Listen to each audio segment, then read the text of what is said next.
Ассалаумағалейкум достар, арнаға қош келдіңіздер. Бүгін сіздер 16 да 11 көлемді үйдің сызбасымен танысатын боласыздар.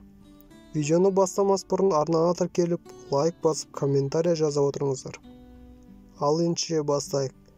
Бірінші бізде кіреберіс. Оның көлемі 3,20 да 2,10. Келесі бізде жуынатын бөлме. Оның көлемі 3 де 2,10. Келесі бізде қазандық. Оның көлемі 2,10 да 1,80. Қазандықтың есігі үйдің артқы бөлігінен кіреді. Келесі кезекте бізде дәліз. Оның көлемі 3,50 де 2. Келесі бізде ас бөлмесі. Оның көлемі 5 де 3,50. Және келесі кезекте бізде зал. Оның көлемі 7 де 4. Келесі бізде холл.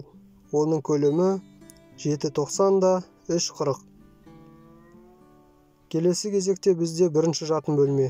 Оның көлемі 4 де 3,40. Келесі екінші жатын бөлме.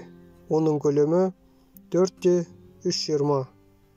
Және бізде соңғысы үшінші жатын бөлме. Оның көлемі 4 де 3,20. Сызбада қызылмен белгіленіп тұрған қабырғалар, олар үйдің ішкі негізгі қабырғалары.